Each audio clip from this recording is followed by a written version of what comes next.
Yo en aquel momento tenía coordinación, trabajaba con la Comisión Diocesana de Arte Sacro. Palafox y Mendoza crea el clero diocesano sobre la autoridad del clero regular. Su gran obra de hacer el clero de indios para los indios. Viene el sismo y al otro día me hablan. Se agrietó la torre. ¿Sí? Si son grietas nuevas, ustedes la pagan. Si son grietas que yo he hecho, hicimos bien la tarea. Pero nos costó casi 20 años comprobar si la habíamos hecho bien.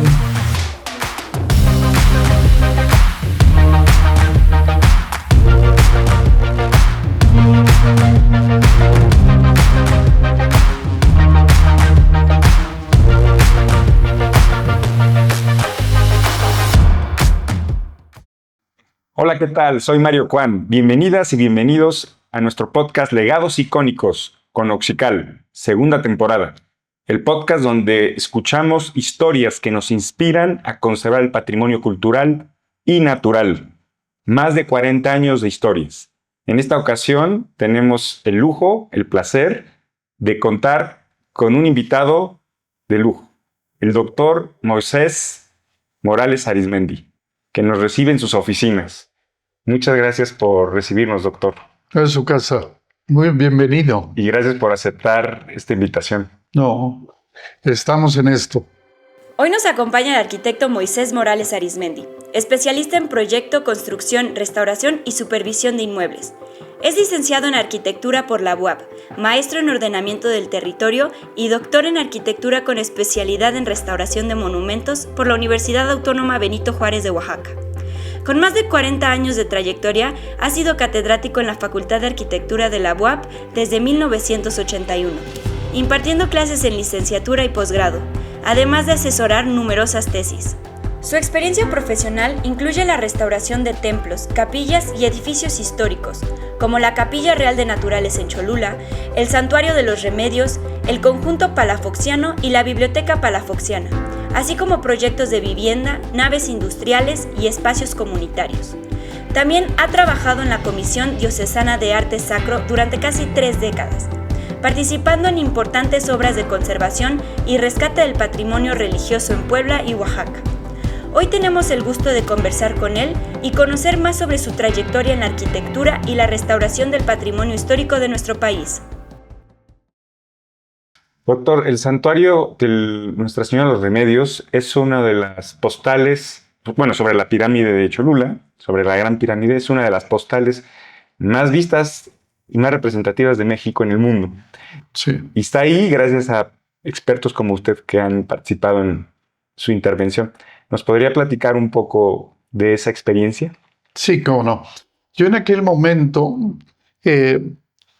tenía coordinación, trabajaba con la Comisión Diocesana de Arte Sacro, que es la parte que tiene que ver con la arquitectura de los edificios sacros de la diócesis.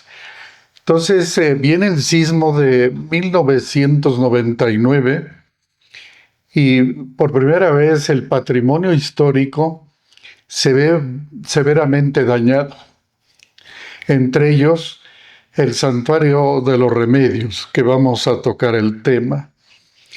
Vienen los recursos del INAH. Por ejemplo, el INAH prohibió que en Cholula se echaran cohetes, porque se iban a caer los edificios. Creo que no podemos llegar a ese tipo de aseveraciones cuando no son científicas. Y la forma de poder convocar a la gente, pues son sus campanas. Y la comunidad religiosa, social de San Pedro y San Andrés Cholula son muy importantes. El Santuario de los Remedios lo administran eclesiásticamente los 10 barrios de San Pedro Cholula. Los barrios de San Andrés no tienen autoridad. ¿Y por qué es esto? Hay un desconocimiento. Esto lo hace Palafox y Mendoza cuando llega de arzobispo a la Nueva España. En el barco donde él viene un amigo de él, también sacerdote, y es el primer párroco que lo pone en San Pedro Cholula. Palafox y Mendoza crea el clero diocesano sobre la autoridad del clero regular. El clero regular son todas las órdenes que habían llegado antes, franciscanos, dominicos, agustinos, etc. Pero Palafox es su gran obra de hacer el clero de indios para los indios. Esa era su palabra, con el respeto, porque indios lo tomas como despectivo, ¿no? Y funda la parroquia de San Pedro Cholula y crea la subida al Santuario de los Remedios como territorio parroquial. Sé que hay una controversia de San Andrés que quiere, porque pertenece a San Andrés, pues tampoco pertenece a San Andrés, porque está sobre un territorio federal, que es la pirámide. Claro. Pero hay incluso ahí un pleito legal y todo lo demás, pero tendrían que cambiar esa estructura eclesiástica. Entonces, los que se dedican a hacer o restaurar o conservar monumentos religiosos tienen que enterarse de todas estas políticas que los fundaron. Mientras no estén enterados, creo que empezamos a inventar incluso ciertas teorías, ¿no?, que no aterrizan con la realidad. A partir de ahí, estos 10 barrios se vuelven la autoridad social. Si ustedes quieren subir a hacer algo, los mayordomos de los 10 barrios, que le llaman la circular, son la autoridad. Cada barrio está un año y va a repetir su cargo 10 años después, 9 años después, ¿no? Okay. Entonces van subiendo y cada barrio quiere hacer el mejor papel. Se traslada, el mayordomo del santuario se traslada con toda su familia y vive ahí el año. Y deja de trabajar, o sea, se tiene que dedicar a la patrona. O sea, 100%. 100%. Ahí vive con su familia y bajan a la escuela sus hijos, si tiene hijos. Entonces, esta dinámica social es súper interesante. Sí. Entonces, viene el sismo, llegan los recursos y lo primero que hace el INE es apuntalarlo. Al apuntalar lo que ya se cayó, pero bueno, lo apuntala, ¿no? Y después viene la intervención. ¿Pero de qué sismo estamos hablando, doctor? Del sismo de 99. Okay. O sea, ahí se inicia este proyecto. Pasa, lo dan por restaurado, lo entregan a la comunidad, viene la primera temporada de agua y se vuelve a colar en las grietas de la bóveda los chorros de agua. La comunidad se enoja, se organiza y ya vienen a ver al gobernador. Se entera y le habla a Monseñor Huesca, al arzobispo, y le dice: párame esto, ¿no? Vamos a tomar soluciones. Había un fideicomiso que se había construido, donde participaba las aportaciones de los particulares, más la aportación del gobierno. Y para terminar, decorados, pintura, pero supuestamente la consolidación ya estaba realizada. Nomás realizaron la consolidación del templo, no de los anexos que seguían tirados, estaban destruidos como los dejó el sismo. Ahí lo mando yo en mis fotos, cómo está destruido esos anexos. Entonces ese era el disgusto de la sociedad. Me manda a traer el padre Amador Tapia, que era el párroco de Cholula, recién falleció, pero era también el presidente de la Comisión de Arte Sacro de aquel momento, y me dice, sube al Santuario de los Remedios. Nosotros habíamos estado restaurando la Capilla Real, la de 49 cúpulas y 14 bóvedas. Más grande que la catedral, son 7 por 9, 70 por 90, son 9 por 7, 6.300 metros cuadrados, ¿no? Ese es un obrota, y todos dicen, real a la realeza de España, no, real a la realeza cholulteca, hecha por los indios de los barrios de San Pedro Cholula, pero ese es otro tema. Bueno, vale la pena visitarla. Quien nos ven de fuera, cuando vengan a Cholula, por favor, a visitar ese sitio. Váyanla a ver. Es una joya que, igual que el santuario, es muy reconocida en Europa. Sus 49 cúpulas, todas diferentes, porque la hicieron con su lógica cada barrio, y no sabían de geometría. Entonces la hicieron a su antojo.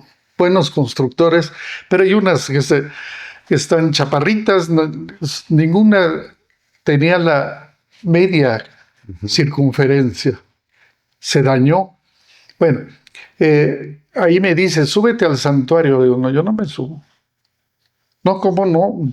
¿No ves que se está colando el agua? No. Mientras no se haga el estudio de la pirámide. Porque yo en una ocasión que subí, la torre norte se fue para el norte y la torre sur se fue para el sur, se separó de la bóveda. Entonces tenemos que ver cómo se mueve la pirámide para hacer un proyecto.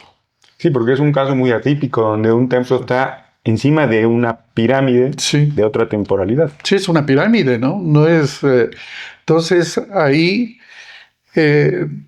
con el ingeniero Carlos González, que es con el que venía trabajando estructuralmente muchos templos. Yo aprendí de él las estructuras, pero él aprendió de mí la conservación de los edificios, porque muchas veces los ingenieros civiles te dicen, no, concreto armado, ¿no? Un módulos, no, espérate, eso no trabaja así, la mampostería es la mampostería y trabaja estructuralmente y trabajó muy bien durante siglos, ¿no? Claro. Sí. Entonces me dice, bueno, para hacer esto tenemos que habíamos pensado en una radiografía de satélite de rayos X sobre la pirámide. No, salía en un dineral, ¿no? Le presento el presupuesto al padre y me manda por un tubo, ¿no?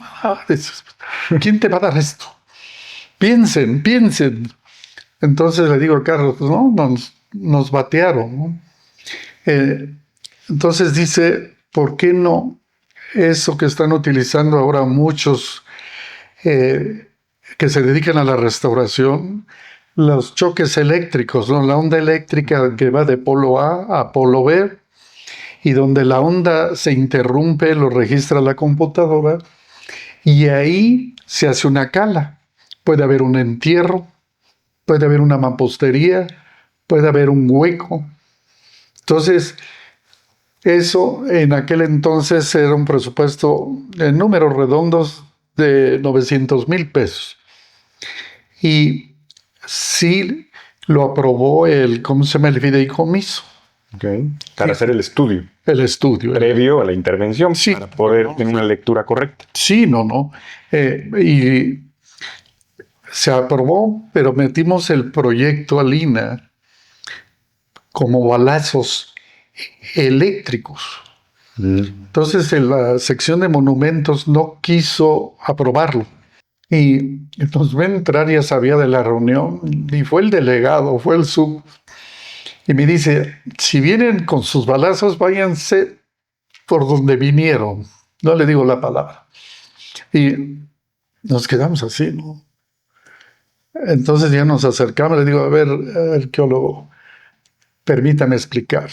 Son balazos eléctricos y se trata de esto. Ah, es eso. Entonces no me van a dañar la pirámide para nada. Vamos a tener un conocimiento de cómo se mueven los túneles que él estuvo con Marquina, ¿no? En el proyecto de los túneles. Y cómo se mueven con los túneles, con las diferentes mamposterías que tienen. Y pues para ver por qué sufrió tanto daño. Pero eso va a servir también para que puedan mantener la pirámide, porque no va a ser el primero ni el último sismo. Digamos que es la importancia de estudiar a fondo el contexto del sitio para una correcta intervención, ¿correcto? No hay de otra, es que no podemos hacerlo de arriba, ya lo habían hecho. Entonces vamos a hacer lo de abajo. Los planos que tenían de la pirámide era como la pirámide de Keops regularcita, ¿no? No es cierto. Hicimos un levantamiento con estación total y es un polígono de forma de tantas intervenciones que han hecho, de cómo la fueron construyendo. Entonces no es una base rectangular, cuadrada, ¿no? No, ni rectangular. Entonces todo eso hace que los materiales trabajen de manera diferente. Siso, y todavía me acuerdo del arqueólogo que me dice, cuando terminen me traen el estudio, porque de la parte de arriba, lo que está abajo de la cimentación del santuario, no nos atrevimos a hacer túneles porque teníamos miedo que se nos fuera a sumir. Pues sí. Y también había la leyenda de que ahí estaba el tesoro de Moctezuma. ¿Y no estaba? No, y me dicen que haya ido. Sí, correcto. Lo hicimos, 1500 balazos. Bueno, ahora ya tenemos los balazos, ¿no? Ya tenemos las lecturas. Arqueología nos dio los túneles, 8 kilómetros de túneles. Dice, bueno, ¿y ahora qué hacemos? El modelo finito, que es un elemento con lo que se diseñan los edificios de altura. Los rascacielos. Sí, modernos. O sea, el arquitecto diseña el modelo finito, se envuelve y lo mete en sismo, hacen una simulación y ya dicen, acá te falla, y le digo a Carlos, soy el modelo finito, ¿por qué no nos los aventamos? Dice, en un patrimonio, le digo, pues ya está hecho, ¿no? Pues sí, funciona, ¿no? Oye, sí. Entonces se envolvió con la red de modelo finito, el santuario. Ya que lo tuvimos, le dábamos, bueno, él le daba, yo nomás veía, sismo de 10 y se movía. ¿Pero él quién hacía eso? El ingeniero. Okay. Sí, no, yo nomás lo sugerí, pues yo de eso, por eso tiene uno que rodearse de especialistas, ¿no? En el área que va a ayudar a nuestro problema, ¿no? ¿Qué tan importante es el trabajo interdisciplinario a la hora de intervenir el patrimonio? Es necesario. Creo que no se hace. La biblioteca para la Alfoxiana también se hizo el estudio de suelo. Cuando me mandan a traer, ya habían restaurado los 3,500 libros en números redondos, yo para las cifras, pero ya los habían restaurado con recursos de la UNESCO. Entonces los restauradores, cuando regresan al 1, ya está de nuevo pegado. Y dice, y me mandan a traer, y me dice, nos está pasando esto, pero también había una alfombra que cubría todo el piso. La levantaron y todo el barro, todo el piso estaba desmoronando. Que era raro que se desmoronara un piso abajo de una alfombra, ¿verdad? Entonces les digo, a ver, aquí es una solución de un estudio de microclima antes de hacer cualquier propuesta. ¿Qué está pasando? Entonces metieron higronómetros, luxómetros y todo el equipo para leer el microclima interno. Sacamos muestras del barro, lo mandamos a analizar y vimos que había ácido sulfúrico abajo y también en las hojas. que de los automotores entraba, se combinaba con la humedad con que barrían la alfombra con su clásica escoba mojada y todo eso pasaba. O sea, por las sustancias Del automotor, el escape. Ahí está en el estudio la ecuación, y eso era lo que estaba desbaratando esto. Y eso no afectaba a los libros, y eso no estaban afectados. Sí, o sea, después, cuando regresaron a ver el 1 cómo estaba, ya estaba de nuevo pegado. Okay. Entonces era una tarea de nunca terminar, ¿no? Entonces les dije que se quitara la alfombra. Me decían que no, porque la habían puesto para proteger. Le digo, no. Yo viví ese evento. Vino el presidente de la Madrid, iba a venir a tomarse una foto con los incunables que tiene la biblioteca. Entonces mandaron a traer a todos los jefes de departamento. Yo era jefe de departamento, estaba en el centro penitenciario. Nos mandan a traer el secretario y era un mugrero, negro el barro, ¿no? Porque era archivo muerto. Me dice, viene el presidente miércoles, el viernes. ¿Qué hacemos? Entonces nos quedamos así, pues ¿qué haces en 2 días, no? Lavar no puedes. Y todos los técnicos nos trabamos, ¿verdad? Pero un carpintero, una mente brillante, dice, ya déjese de cosas. Le metemos una tarima de polines, Simbraplay, y encima la alfombra roja color del presidente. Y tapan la mugre y salen de su evento. Se hizo el evento, se tomó la foto, le puso la mano a los incunables, que eso es un error, pero bueno, se fue. Se quedó 30 años, ¿no?, la alfombra. Entonces tenían la idea de que era para proteger el piso. Les digo, no, yo viví personalmente ese evento y pasó esto. Oiga, doctor, ¿cómo fue que usted se involucró de origen en los temas, se interesó, se motivó en el tema de la conservación del patrimonio? ¿Cómo fue ese inicio para usted? Mire, fue de manera accidental.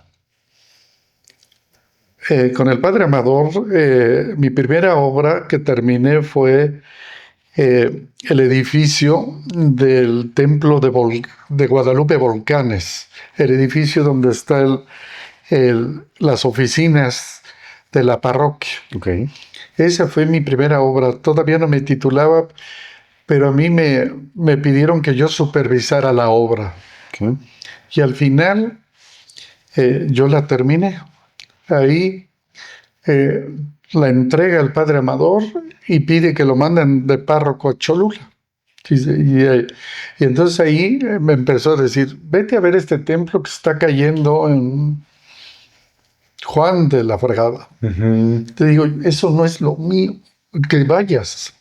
Ahí vamos. Empezamos a ver cosas de verdad que la gente daba mantenimiento, pero con el maestro de obras, ¿no?, del lugar. No hay unas barbaridades. Entonces empiezo a ver eso y me empieza a interesar. Si empiezo a trabajar y de ahí sale la inquietud, y le hablo de que toda la Mixteca poblana pegada a Guerrero, prácticamente yo hice el 50% antes del sismo.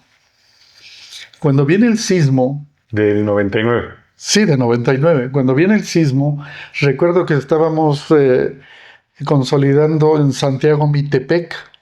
Santiago Mitepec es un templo que es el último pueblo de Puebla, y por ahí se va uno a Chilpancingo, ya está a 40 kilómetros, para que vean la cuestión geográfica. Sí. Entonces ahí vamos, viene el sismo, y al otro día me hablan. Se agrietó la torre, ¿sí? Si son grietas nuevas, ustedes la pagan. Si son grietas que yo he hecho, y ninguna era mía, eran nuevas del sismo. un templo del siglo XVIII agustino, una joya arquitectónica, porque los agustinos tenían mucho dinero. San Agustín era un noble. Todos sus templos tenían la mejor arquitectura. No sé quién le contrataron, pero era, de verdad, una obra de arte en todos los frisos en piedra, que los habían tapado con yeso. Los tiró el sismo, yo lo descubrí. Y la torre, ahí quedó. Se volvió a estructurar. Entonces, ahí empiezo a aprender. Okay. Y yo, cuando llego a Puebla, es porque ya había recorrido la provincia, ¿no? Oiga, y seguramente en su carrera profesional tuvo tutores, mentores, guías. ¿Quién impactó más en su carrera? Académicos o investigadores, ninguno. Ok. El padre Amador, que tenía conocimiento del territorio eclesiástico y del arte eclesiástico, es el que más estuvimos trabajando. Okay.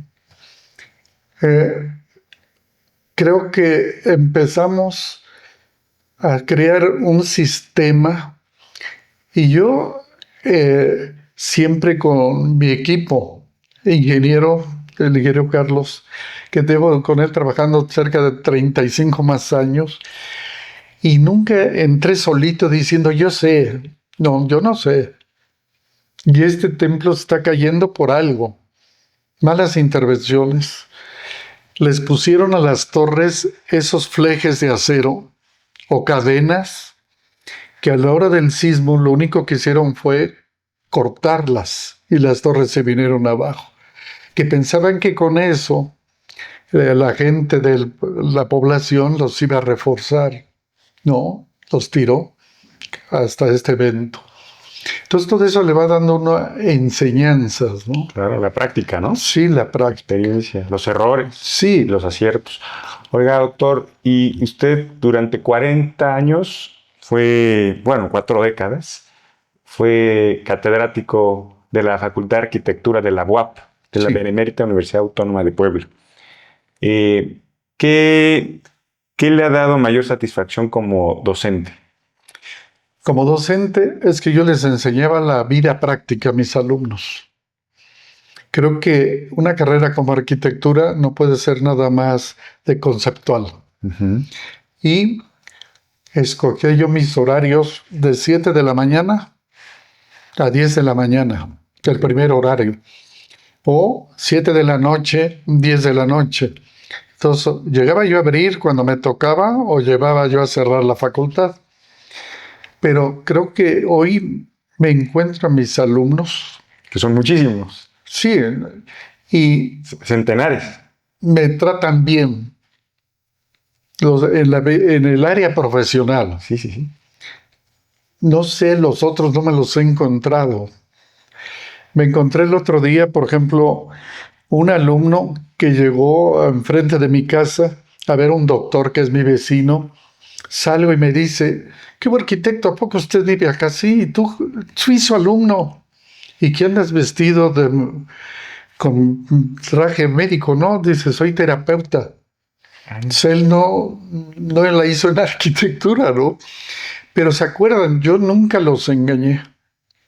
Yo creo que eso es lo interesante, no crear falsas expectativas. Okay.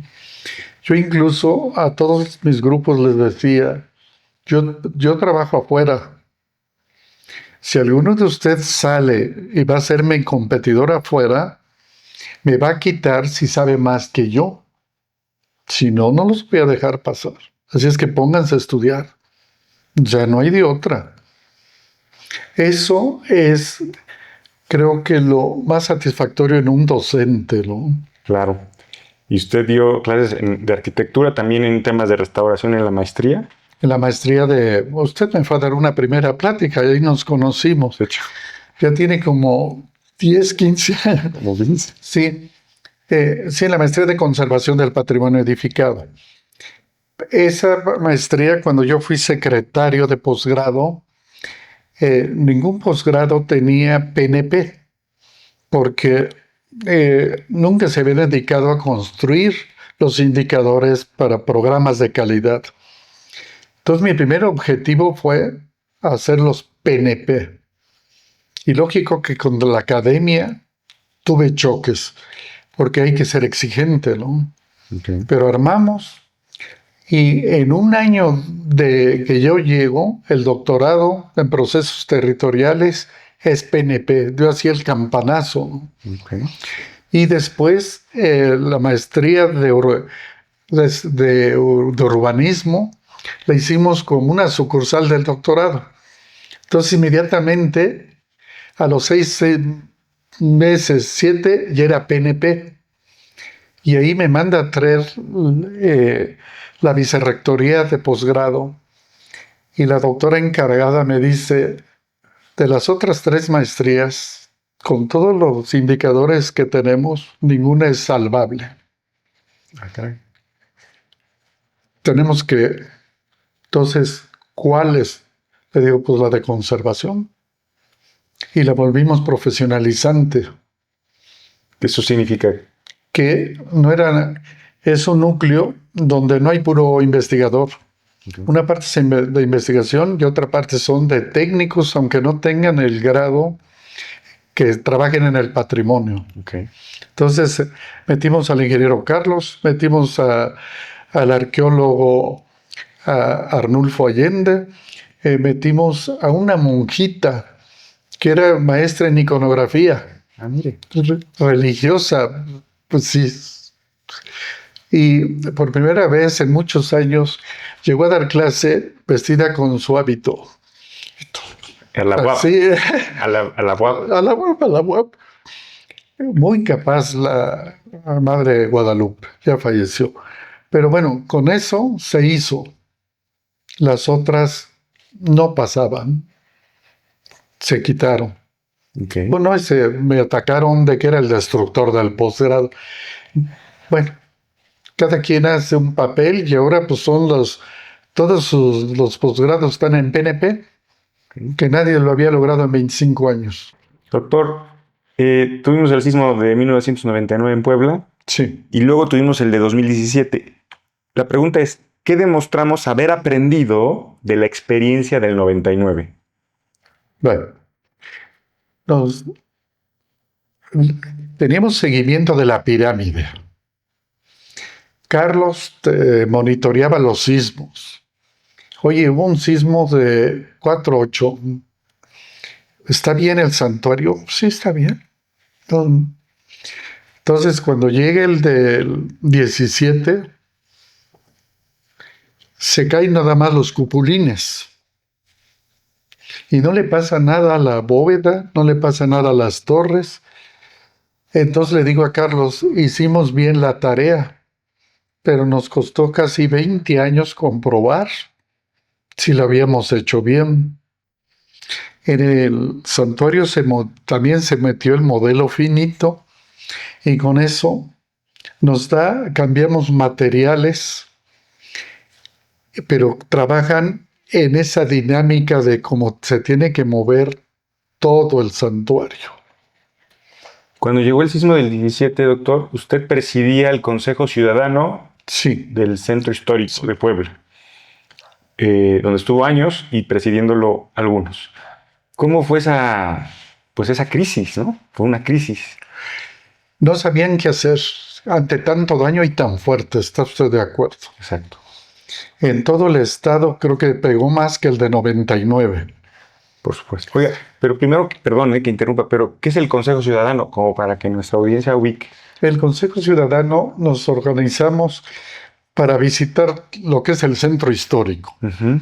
Y hicimos el levantamiento de todos los inmuebles más afectados. Y después vino quién los iba a hacer. Ahí no participamos.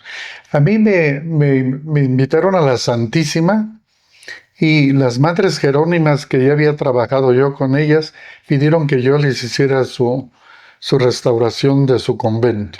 Son los dos únicos que dice San Jerónimo y la Santísima. Que ahí están. No se han quejado de Y el rol del Consejo Ciudadano ante la crisis, en el momento de atender los edificios del sismo del 17, ¿cuál fue el rol? ¿Cómo fue esa experiencia para usted presidiéndolo? No, pues fue una experiencia muy buena, ¿no? Porque era tal la angustia de los habitantes de sus casas que no sabíamos qué hacer y no teníamos recurso. Entonces implementamos cuadrillas para hacer levantamientos y decir grado 1, grado 2, grado 3, grado 4, según la intensidad de destrucción.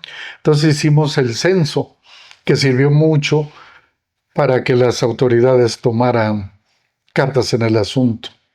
Usted que ha trabajado en tantos edificios emblemáticos de valor inconmensurable, ¿qué le diría a los jóvenes profesionistas que hoy inician en este campo? Sobre todo en el tema de la responsabilidad que implica trabajar con este tipo de patrimonio.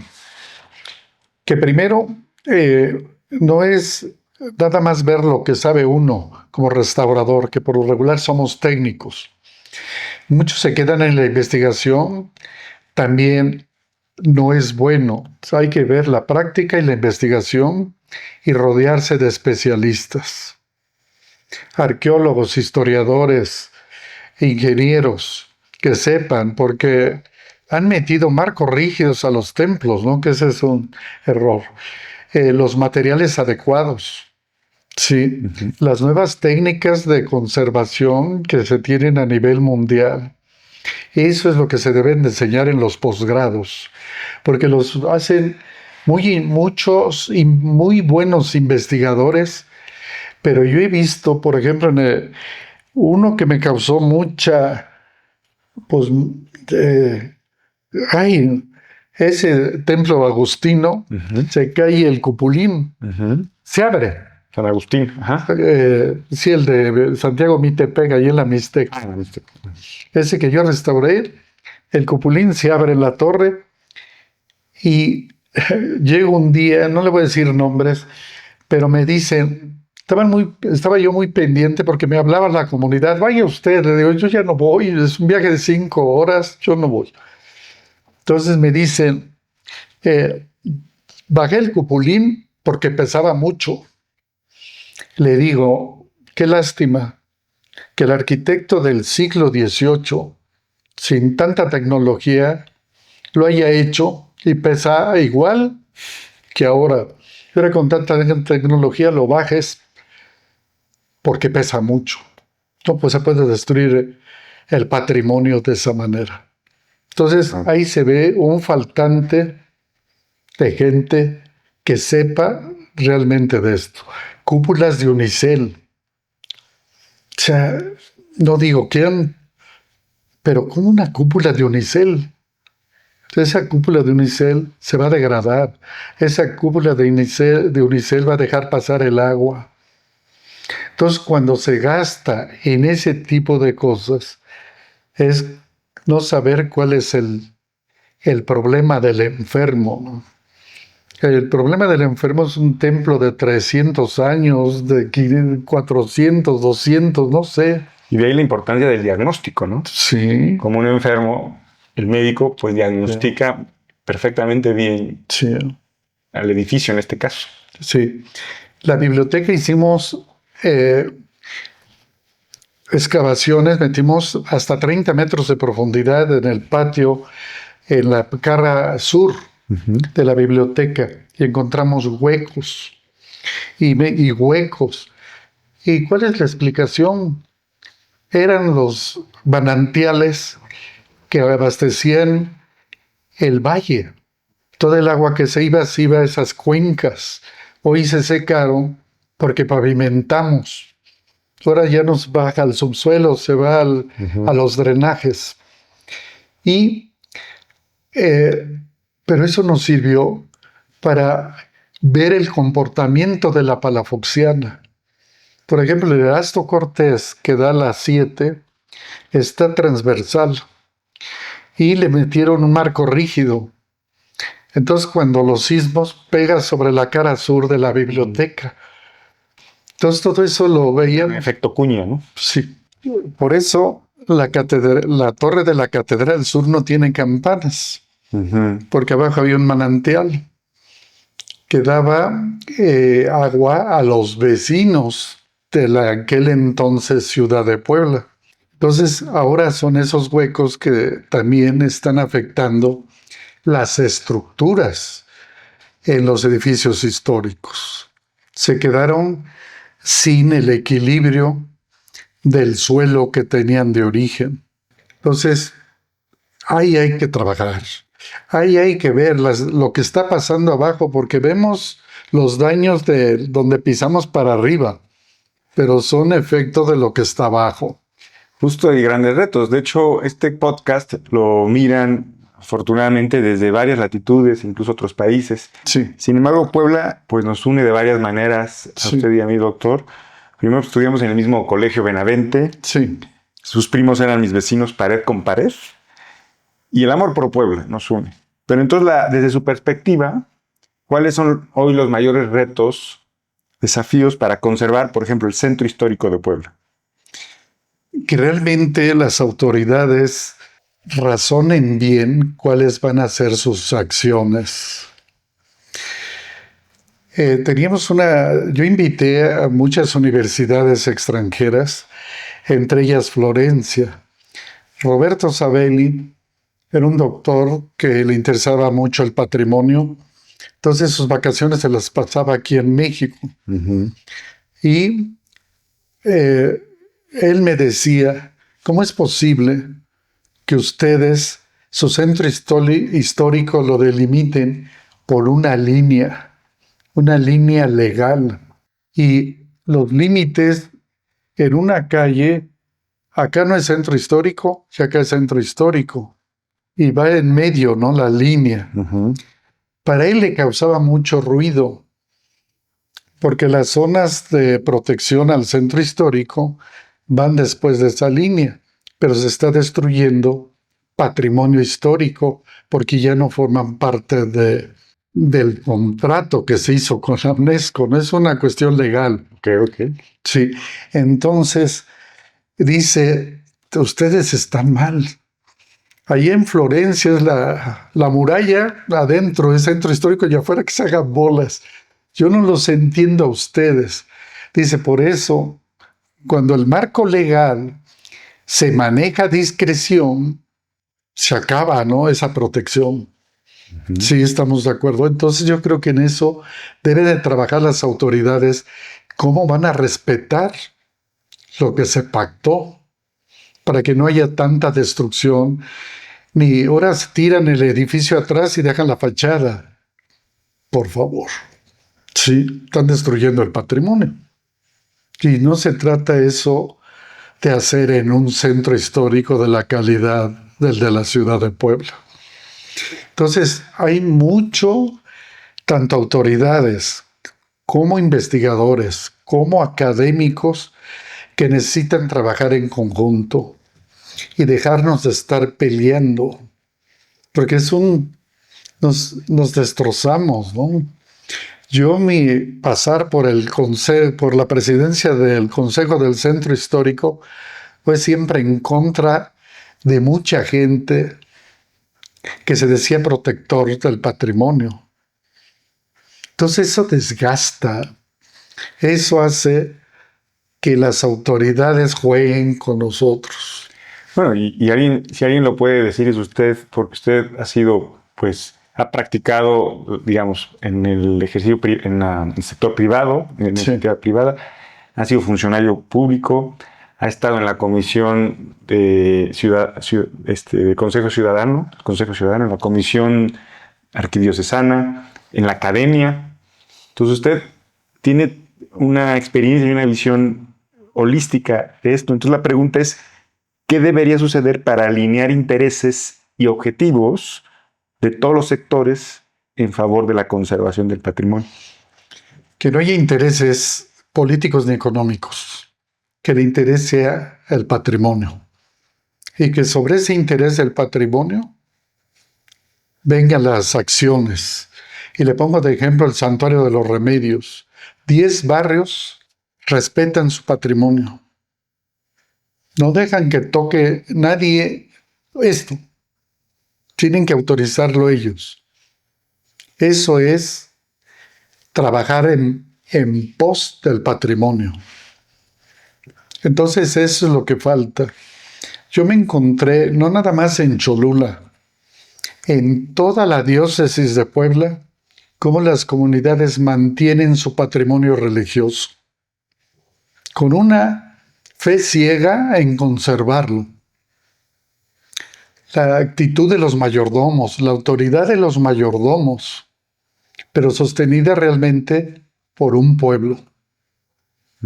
Cuando usted ve eso, mis respetos, ¿no? Porque ¿qué dinero federal llega para conservarlos aunque es propiedad federal? No llega un quinto. Los patrimonios se siguen conservando por la sociedad. Yo creo que eso es lo que las autoridades que están en su momento deben de interpretar y trabajar, porque también representan sociedad.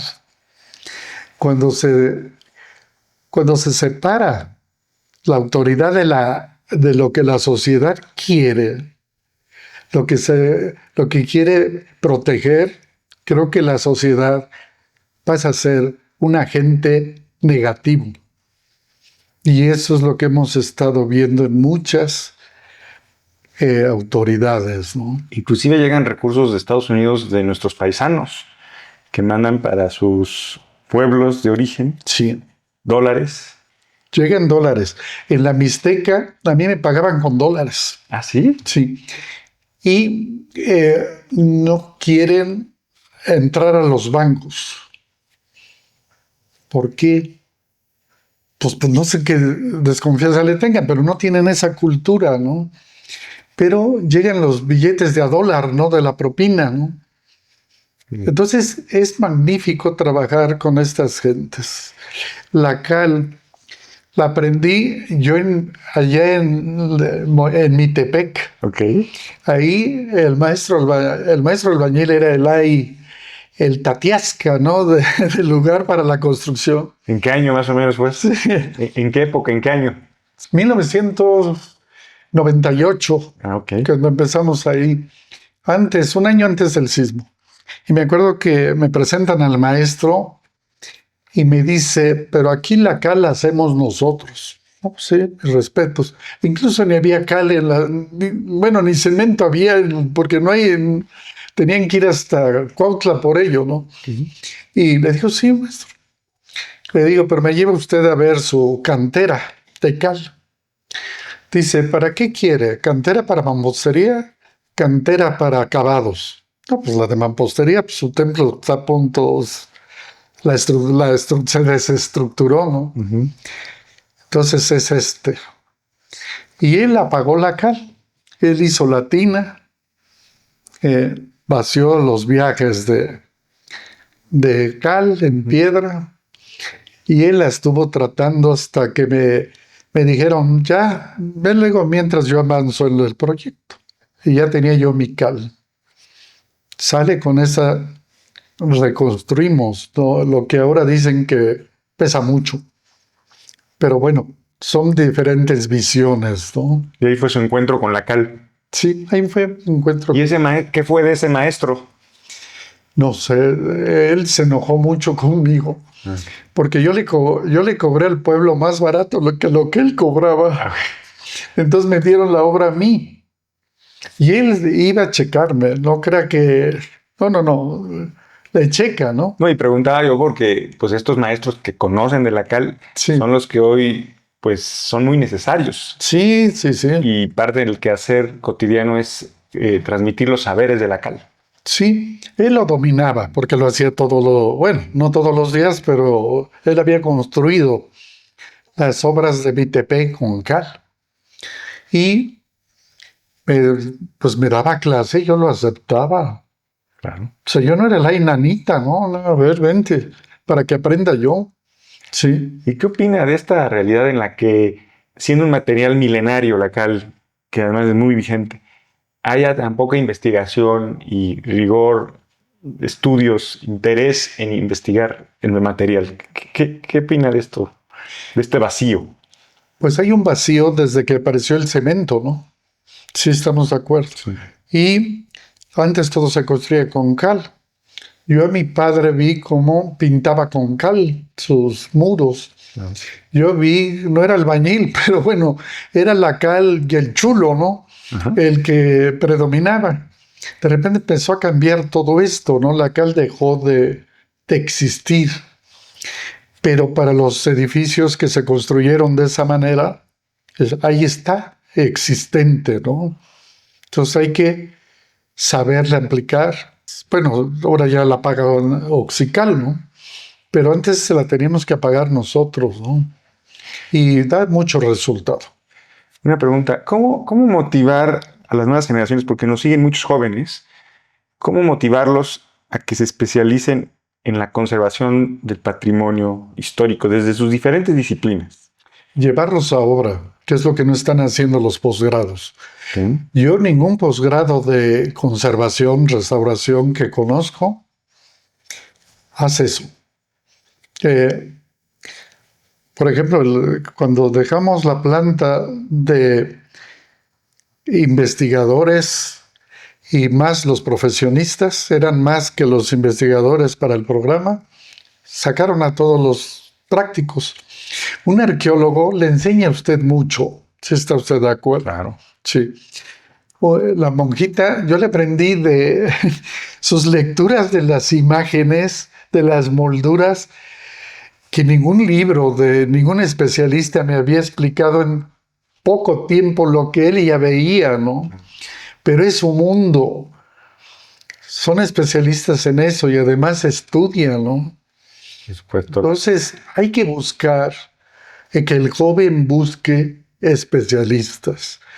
Yo en una ocasión, yo presumía la Biblioteca Palafoxiana cuando daba clases en conservación. Pasó el tiempo y de repente llega un alumno que ya se había salido y me dice, usted nos mintió, ya era secretario de posgrado. ¿De qué? De que usted hizo la Biblioteca Palafoxiana. Ay, pues sé que a menos que haya yo perdido la memoria, ¿no? No, dices que yo pertenezco al Colegio de Arquitectos de Tlaxcala, no le doy el nombre de quién fue. Fue y dijo que le había hecho la Biblioteca Palafoxiana. Pues tienes razón. Si le crees a él, pues créele a él. Un doctor muy galardonado, ¿no? A nivel de investigación. Desde ese momento, cuando yo hablaba de la Biblioteca Palafoxiana, presentaba yo mi contrato. El que pagó en una tercera parte la Fundación Mundial de Monumentos, otra Conaculta y otra el gobierno del estado. Y ahí está mi contrato. Claro. Para que no me digan que la hizo, ¿no? A ver, yo la hice y si él que presente su contrato, ¿no? Es que llegamos a ese tipo de vanidades, ¿no? Oiga, doctor, pensando en el futuro, y esta es un poco provocadora la pregunta, ¿estamos listos para el próximo terremoto? ¿Y qué deberíamos repetir y qué deberíamos evitar pues de las experiencias de los sismos pasados? Lo que no se hizo con proyecto, esperemos que no llegue uno de 9, ¿no? Que ya están llegando, ¿no? No aquí, afortunadamente. Y creo que va a pasar mucho, pero mucho, mucho, porque no los hemos sabido proteger. Nuestros suelos están deshidratados. Entonces el que está arriba ya no trabaja con la misma flexibilidad con la que fue construida y permaneció durante 200, 300 años. La vida moderna acabó con los subsuelos. Por el agua se llevan los coches, ¿no? En lugar de que se vaya al subsuelo. Creo que cambiamos nuestra forma de ver nuestro territorio, no sustentable. Geográficamente sísmicamente, físicamente. Entonces, estamos expuestos, ¿no? Y en todo el mundo estamos expuestos a que la Tierra se está enojando cada vez más, ¿no? Con lo que hacemos. No sé qué va a pasar. ¿Qué buenas prácticas del 17, del 99, sí se deberían replicar o continuar o perfeccionar en el siguiente sismo? Estudios de suelo. Yo creo que tendrían que ponerse a la tarea desde ahorita que gasten cómo están los suelos en el centro histórico de la ciudad de Puebla. ¿Dónde hablo? La Ciudad de México es un lago, ¿no? Pero bueno, ese fue el peor error de Cortés, ¿no? Pero bueno, son caprichos que a la larga, mire dónde estamos parados. Sí. Y aquí en Puebla piensan que nada más con traer inversión al centro histórico se les va a acabar la minita, ¿no? Si seguimos destruyendo el centro histórico, ¿no? Está deshabitado. Entonces, yo creo que lo habita un 20%, pero en mis tiempos, cuando yo era niño, íbamos a jugar al Mercado de la Victoria, ¿no? Escondidillas cuando lo cerraban a las 5 de la tarde. Toda la gente vivía ahí. Se empezó a salir. Y ahora está abandonado los segundos pisos. Y un sismo, una catástrofe que venga, no sabemos. Yo comprobé lo del santuario después de casi 20 años y dije, la tarea la hice bien con Carlos, con mi equipo. La hicimos bien, nomás se cayeron los 2 cupulines. Abajo se cayeron todos, ¿no? ¿Qué le diría usted, si pudiera decirle a la industria del turismo, qué le diría en términos de conservación del patrimonio? ¿Qué tendrían que tomar en cuenta? Pues proteger de donde viven, ¿no?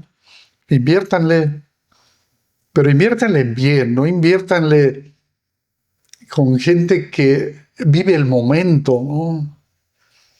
Hay un equipo de gentes que se han dedicado los últimos 20, 30 años y ahora parece que les estorbamos, ¿no? Porque los criticamos. Sí, qué bueno, que no nos llamen, ¿no? Pero que hagan bien las cosas. No queda de otra, no hay de otra. Y ya para ir cerrando, ¿qué importancia tiene la participación ciudadana, los académicos, los consejos ciudadanos en esta labor de conservación de las ciudades? El Consejo Ciudadano fue una alternativa para ponerle freno a la autoridad municipal, que hubiera la opinión ciudadana. Con esta administración desaparecieron todos los consejos ciudadanos. Pues un contrapeso. Sí. Ya no hay, y está en el Coremún. No sé si el Coremún ya sesionó y dijo desaparezcan consejos, pero desaparecieron el de infraestructura, el de todos, entre ellos el Consejo del Centro Histórico. ¿Quién paró al gobernador Moreno Valle para que no pusiera su teleférico ahí en la Casa del Torno?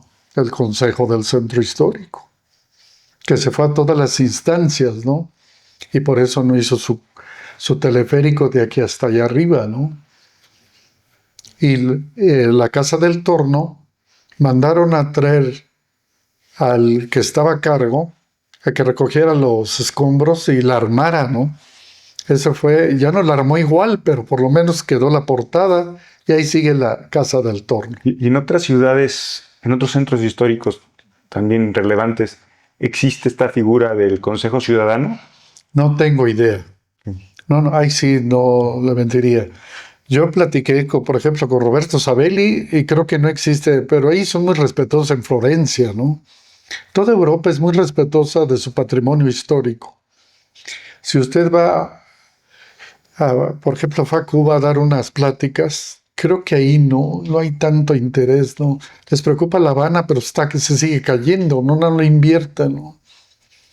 Entonces, es mucho trabajo el que falta. Que se hagan realmente reuniones de expertos, pero de verdad expertos.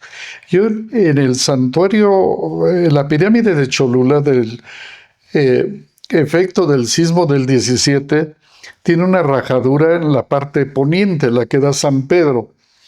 Y si van ustedes y suben en ese andador que hicieron los mayordomos, ya está en la parte que sube uno a la escalera recta, ahí está la grieta y ya se ve de lado el andador.